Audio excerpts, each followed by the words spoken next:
Next article is excretory system of human. या ह्युमनच्या excretory system मध्ये pair of kidney,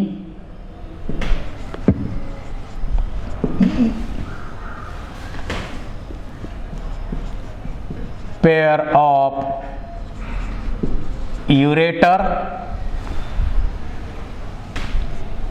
urinary bladder आणि urethra, चार मेन पार्ट्स या सिस्टीम मध्ये आहेत. Pair of kidney, pair of ureter, single urinary bladder आणि सिंगल युरेथ्रा. दोन पार्ट्स पेअर्ड, दोन parts unpaired, single. First pair of kidney, ही आहे लेफ्ट किडनी आणि ही आहे राईट किडनी.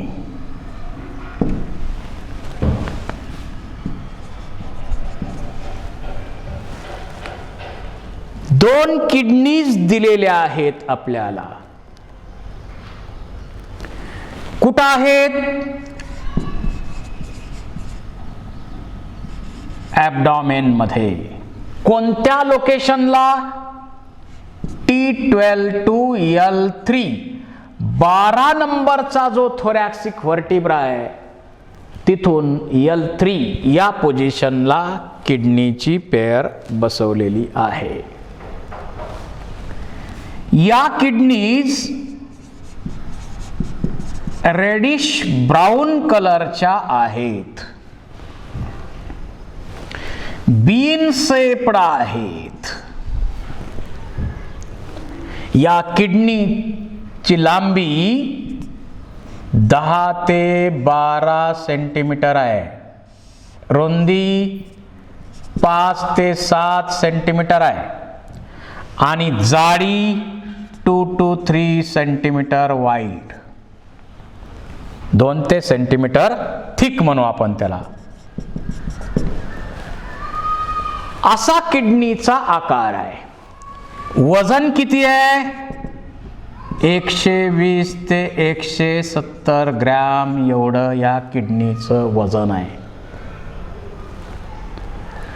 आता या बीन शेप्ड असणाऱ्या किडनी यांची बाहेरची बाजू जर बघितली, ही बाजू कशी आहे? कॉन्व्हेक्स. ही बाजू कशी आहे? Concave. Outer convex, inner concave side आहे या किडनीची. आता या किडनीवरती it is covered by peritoneum. पेरिटोनियमचं कव्हरिंग या किडनीवरती आहे, परंतु कुठल्या बाजूला आहे? वेंट्रल साइडला आहे. So they are present behind the peritoneum. समजा हा पेरिटोनियम पडदा आहे, या पडद्याच्या मागच्या बाजूला अशी किडनीची पेअर आहे, त्यामुळं मागच्या बाजूला पेरिटोनियमचं कव्हरिंग येत नाही. So as they are present behind the peritoneum,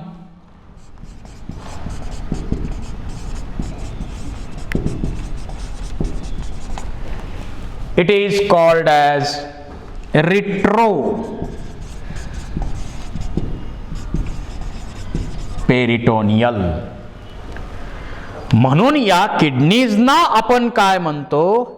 retroperitoneal.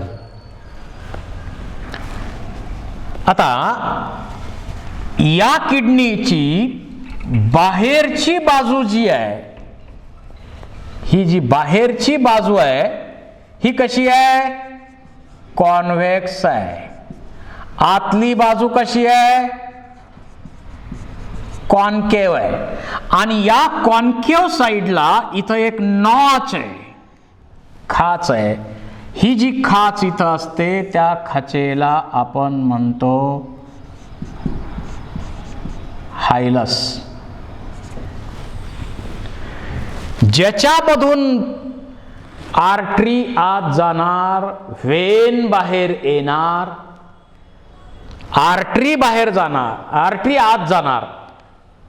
कोणती आर्टरी? किडनीला ब्लड सप्लाय करणारी, प्युअर ब्लड सप्लाय करणारी जी आर्टरी आहे त्या आर्टरीला आपण काय म्हणतो? Renal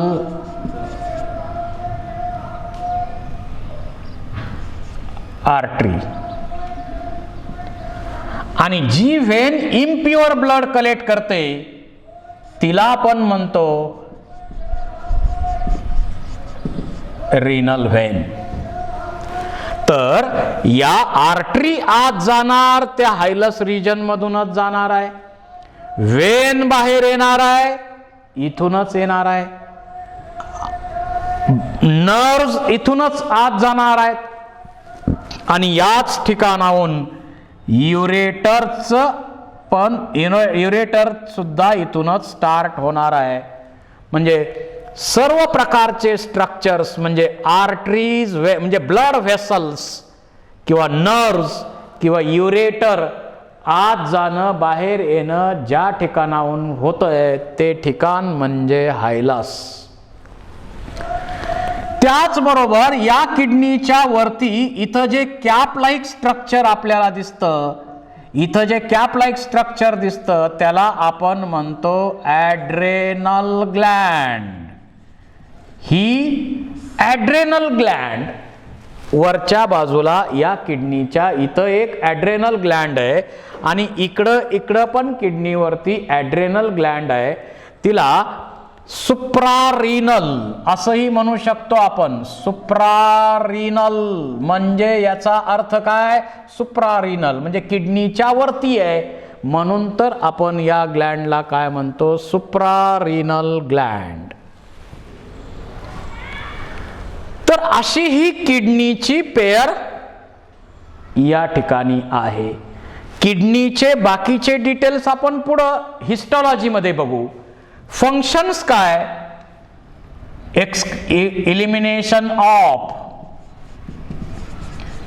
elimination of nitrogenous waste from body. त्याचबरोबर वॉटरचा बॅलन्स करणे, त्याचबरोबर सॉल्टचा बॅलन्स करणे, पीएच बॅलन्स करणे, ऍसिड बेसचा बॅलन्स करणे, आयॉनिक बॅलन्स करणे आणि याच बरोबर या किडनी मधून काही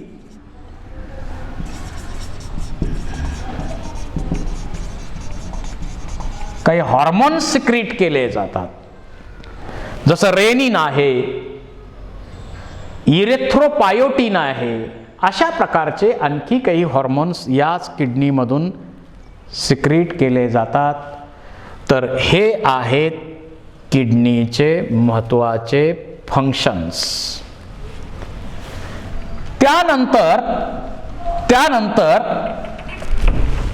या किडनीपासून जी ही डक्ट मस्क्युलर डक्ट अराइज होते, या हायलस पासून अराइज होते आणि पुढं नॅरो होते आणि it runs posteriorly and opens at dorsal side of urinary bladder. Urinary ब्लॅडरच्या डॉर्सल साइडला ओपन होणारी साधारणतः 40 सेंटीमीटर लेंथ असणारी 0.5 सेंटीमीटर डायमीटर असणारी ही जी डक्ट आहे त्याला आपण म्हणतो युरेटर. पेर आहे युरेटर. इथं या हायलस रिजन मध्ये वाईड पार्ट दिसतो आपल्याला, हायलस रिजन आहे तो.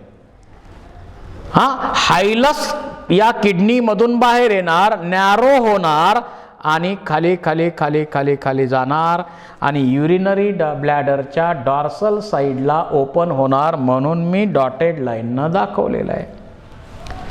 मस्क्युलर आहे, लाइन्ड बाय ट्रान्झिशनल इपिथेलियम.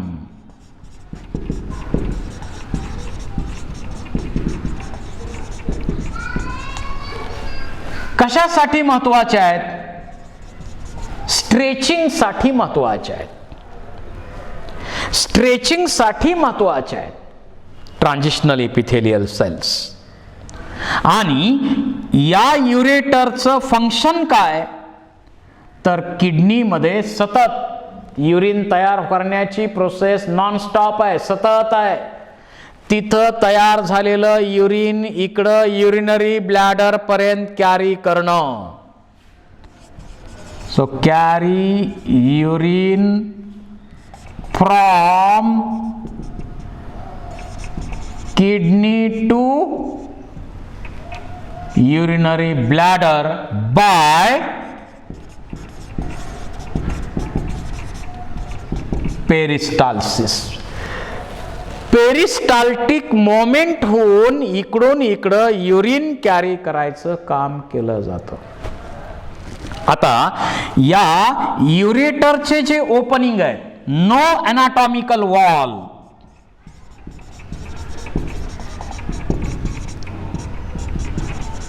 इथं वॉल नसते ओपनिंगच्या ठिकाणी. मग परत युरिन जाईल ना या युरिनरी ब्लॅडर मधून, कारण याचं स्ट्रेचिंग झाल्यानंतर परत जाण्याची शक्यता आहे. परंतु तसं होऊ नये यासाठी दे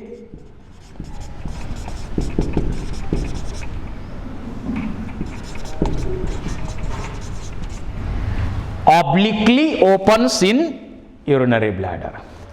त्यांचे ओपनिंग जे आहेत ते कसे असतात? असे ऑब्लिक आहेत. आणि त्याच्यामुळं प्रेशर जे येणार याच्यावर येणार आणि या युरिनचा बॅकफ्लो इथं होऊ देत नाही. दोन्ही युरेटरचे ओपनिंग सेपरेट आहेत. They separately opens.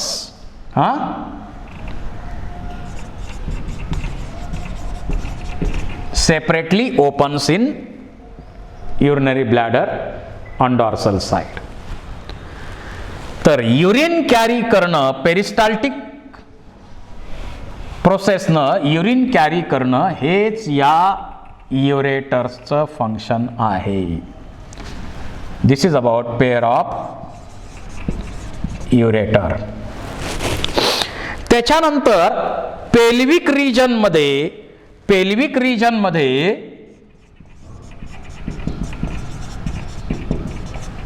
Highly डिस्टेन्सिबल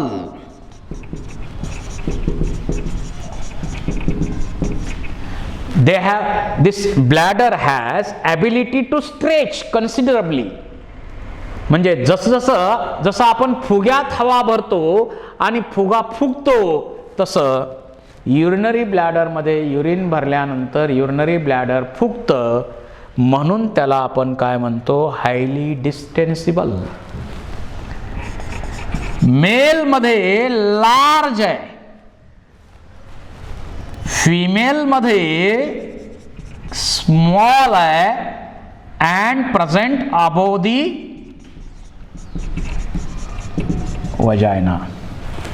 female मध्ये स्मॉल आहे आणि वजायनाच्या थोडंसं ओपनिंग वरती तिथं त्या दरम्यान युरिनरी ब्लॅडर असतं. हायली डिस्टेन्सिबल आहे हे स्ट्रक्चर. याच्यामध्ये 3 कोटिंग्स आहेत, लेयर्स. मसलचे 3 लेयर्स यामध्ये असतात. 3 लेयर्स मध्ये असतात आणि स्मूथ मसल्स आहेत यामध्ये मिडल जे लेअरिंग आहे त्याच्यामध्ये डिट्रेसर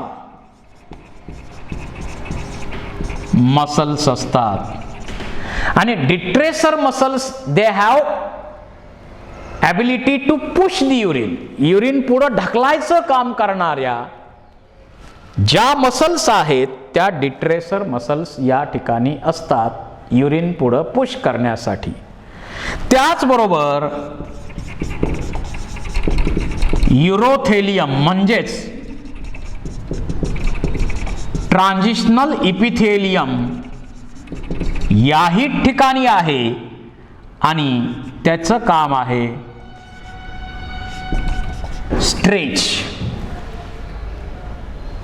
स्ट्रेचिंग साठी इथं ट्रान्झिशनल इपिथेलियम सुद्धा आहे. हा वरचा भाग जो दिसतो तो बॉडीचा पार्ट आहे हा, आणि हा जो पार्ट आहे इथला त्याला आपण म्हणतो ट्रायगोन, आणि हे आहे नेक ऑफ युरिनरी ब्लॅडर. या ट्रायगोन मध्ये 3 ओपनिंग्स दिसतात. हे युरेटरचं ओपनिंग आहे, हे पण युरेटरचं ओपनिंग आहे, आणि हे युरिनरी ब्लॅडर या युरेथ्रा मध्ये ओपन होणार. 3 openings are present in trigone. 3 openings आहेत. याच्यामध्ये स्ट्रेच रिसेप्टर्स पण आहेत.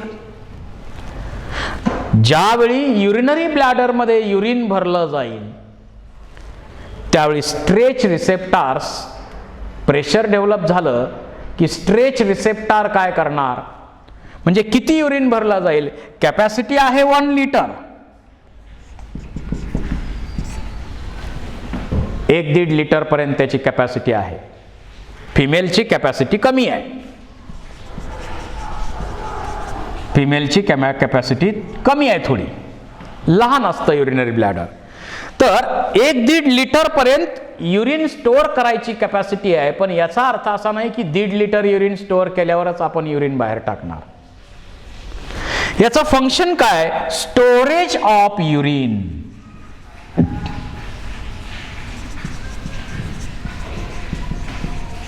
युरिनचा स्टोरेज. आणि मिक्च्युरेशनच्या प्रोसेसमध्ये युरिन बाहेर टाकण्यासाठी मदत करणे. आता मिक्च्युरेशनची प्रोसेस, मिक्च्युरेशनच्या प्रोसेसलाच आपण म्हणतो युरिनेशन. मिक्च्युरेशनच्या प्रोसेसला आपण म्हणतो युरिनेशन. या युरिनेशनच्या प्रोसेसच्या दरम्यान काय काय होतं तेही आपण स्टडी करू. पण त्याच्यापूर्वी याच्या पुढचा पार्ट जो आहे तो आहे युरेथ्रा. त्याची अगोदर चर्चा करू. या युरिनरी ब्लॅडरच्या नेक पासून युरेथ्रा अराइज होतो. युरेथ्रा अराइज होतो. मेल मध्ये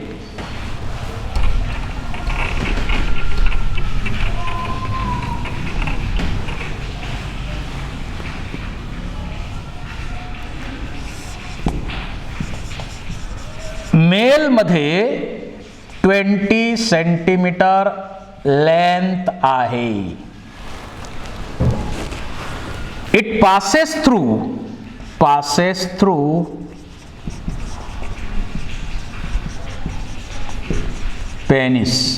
पेनिस मधून पास होतो. 20 सेंटीमीटर्स इन लेंथ आहे. पहिला 2.5 सेंटीमीटरचा पार्ट आहे त्याला आपण म्हणतो प्रोस्टॅटिक युरेथ्रा.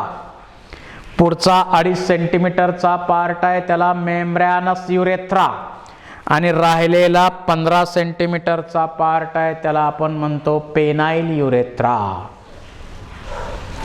म्हणजे पहिला जो 2.5 सेंटीमीटरचा पार्ट आहे तो आहे प्रोस्टॅटिक युरेथ्रा. पुन्हा 2.5 सेंटीमीटरचा आहे तो आहे मेम्ब्रॅनस युरेथ्रा. आणि 15 सेंटीमीटरचा पार्ट आहे त्याला आपण पेनाइल युरेथ्रा म्हणतो. आणि याचं जे ओपनिंग आहे त्या ओपनिंगला म्हणायचं युरिनोजिनायटल ओपनिंग. का? कारण युरिन पण बाहेर टाकण्यासाठी याच युरेथ्राचा उपयोग होतो, कारण ही युरिनोजिनायटल डक्ट आहे आणि रिप्रोडक्शनच्या प्रोसेसमध्ये सीमेन पण इथूनच बाहेर रिलीज केलं जातं. So it is a common passage for reproductive and excretory system, so called as urinogenital duct, and its opening is urinogenital opening. आता या युरेथ्राच्या बेसला इथं एक स्पिंक्टर आहे, स्पिंक्टर मसल आहे. या स्पिंक्टरला आपण म्हणतो इंटरनल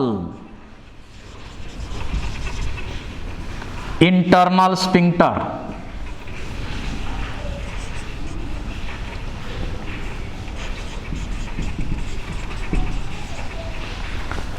इंटरनल स्पिंक्टर जी आहे ती कशी आहे? इनव्हॉलंटरी. इंटरनल स्पिंक्टर जी आहे ती इनव्हॉलंटरी मसल्सनी बनलेली आहे.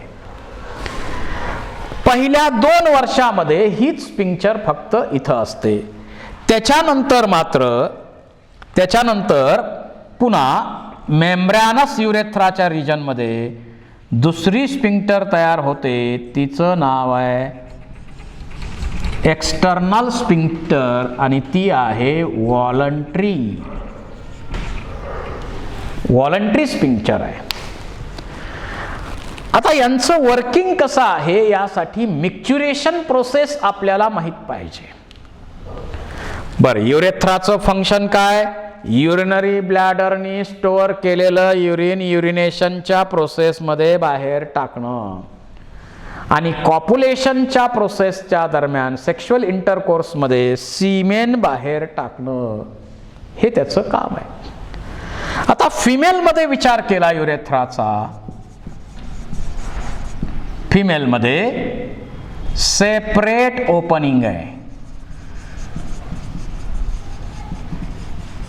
त्याला आपण म्हणतो सेपरेट ओपनिंग आहे और युरेथ्रल ऑरफाइस नावाचं, आणि शॉर्ट आहे, 4 सेंटीमीटर लेंथ आहे फक्त. शॉर्ट आहे, 4 सेंटीमीटर लेंथ आहे. वजायनाचं ओपनिंग सेपरेट आणि युरेथ्राचं ओपनिंग सेपरेट आहे. फिमेलमध्ये हे युरेथ्रल ऑरफाइस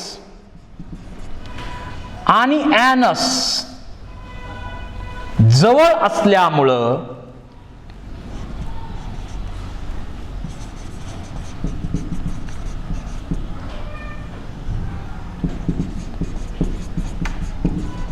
इन्फेक्शनची पॉसिबिलिटी जास्त असते. कारण हे रिप्रोडक्शन, हे युरेथ्रल ऑरफाइस आणि ॲनस हे जवळ आहेत. त्याचबरोबर वजायना हे सगळे एकमेकाच्या जवळ आहेत आणि त्यामुळं या ठिकाणी इन्फेक्शनचे चान्सेस फिमेलमध्ये जास्त आहेत. तर एक्सक्रिटरी सिस्टीम मध्ये आपण स्टडी केली pair of kidney function, urine तयार करणे मेन फंक्शन. बाकीचे सांगितले आपण. जे तयार केलेलं युरिन आहे ते युरिनरी ब्लॅडर पर्यंत कॅरी करणं युरेटरचं फंक्शन. आलेलं युरिन स्टोअर करणं आणि युरिनेशन मध्ये स्ट्रेचिंग करून युरेथ्रा मार्फत बाहेर टाकणं, असं वर्किंग चालतं या एक्सक्रिटरी सिस्टीमचं. त्याच्यानंतर आपण स्टडी करू इथं त्याचबरोबर मिक्च्युरेशन किंवा त्यालाच नाव आहे युरिनेशन प्रोसेस. मिक्च्युरेशन किंवा युरिनेशनच्या प्रोसेसच्या दरम्यान काय घडतं युरिन बाहेर टाकण्याची जी प्रोसेस आहे त्या दरम्यान काय घडतं, तर युरिनरी ब्लॅडर मध्ये सतत युरिन येणार आहे ना, इकडून किडनीमध्ये सतत तयार होतंय, इथून सतत पेरिस्टाल्टिक मोमेंटनं कॅरी केलं जातंय आणि युरिनरी ब्लॅडर मध्ये आल्यानंतर स्टोअर केलं जातंय. साधारण 250 to 280 ml एवढं युरिन ज्यावेळी ब्लॅडर मध्ये भरलं जाईल त्यावेळी काय होणार, याचे स्ट्रेच रिसेप्टर्स आहेत ते ऍक्टिव्हेट होतील आणि ते stretch receptor parasympathetic nervous system मार्फत मेसेज पाठवला जाईल नर्वस सिस्टीम कडे. नर्वस सिस्टीम कडे इम्पल्स पाठवलेला आहे, मेसेज पाठवला की युरिनरी ब्लॅडर मध्ये 280 ml भरलेला आहे, आता बाहेर टाकायला हरकत नाही, परवानगी आहे का? परवानगी असेल तर मसलला ऑर्डर द्या, युरिनरी ब्लॅडरला ऑर्डर द्या कॉन्ट्रॅक्शन करण्याची, असा मेसेज पाठवला गेला नर्वस सिस्टीम कडे. नर्वस सिस्टीम कडनं इथं पुन्हा इम्पल्स आला आणि त्यामुळं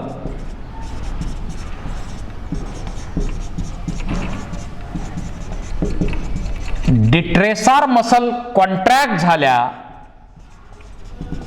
युरिन पुश केलं गेलं, युरिनला कॉन्ट्रॅक्शन झालं, युरिन पुश केलं, आता प्रेशर कुठं येईल, इंटरनल स्फिंक्टर. मग त्याच्यामुळं काय होईल, इंटरनल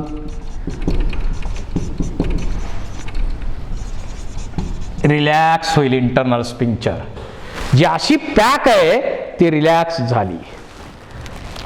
त्याचबरोबर एक्सटर्नल स्फिंक्टर आणखी अशीच आहे, एक्सटर्नल स्फिंक्टर अशीच आहे.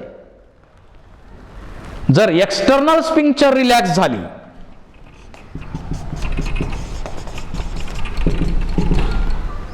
तर युरिन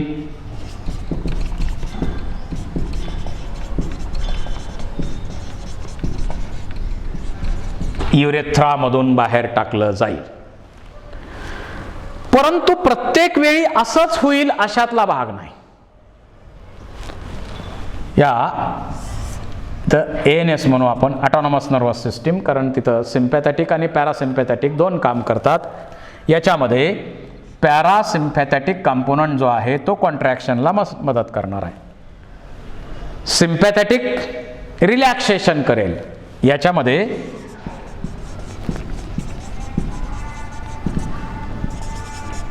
रिलॅक्स आणि पॅरासिम्पॅथॅटिक कंपोनंट कॉन्ट्रॅक्शनच्या प्रोसेसमध्ये काम करणार आहे. नर्वस सिस्टीमचा तो भाग आहे, तिथं आपल्याला समजेल ते. तर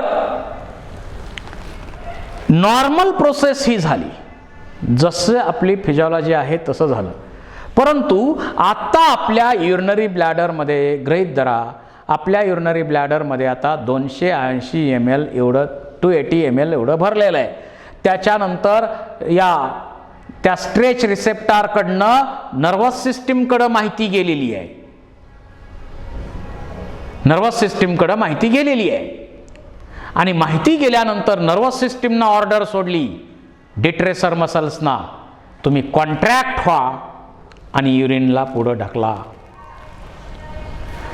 त्याप्रमाणे होईल प्रोसेस आणि इंटरनल स्फिंक्टर जी अशी आहे ती इंटरनल स्फिंक्टर रिलॅक्स होईल. ती नर्वस सिस्टीमच्या पूर्ण कंट्रोलमध्ये इनव्हॉलंटरी आहे ती. परंतु एक्सटर्नल स्फिंक्टर जी आहे, एक्सटर्नल स्फिंक्टर आणखी त्याच्यावर पॅक आहे. आणि मग आपल्या लक्षात येतं की आपल्याला आता युरिन बाहेर टाकणं शक्य नाही, आपण लेक्चरमध्ये आहोत, आपण कामात आहोत. मग या दरम्यान आहे तिथं युरिन बाहेर टाकणं शक्य आहे का? नाही.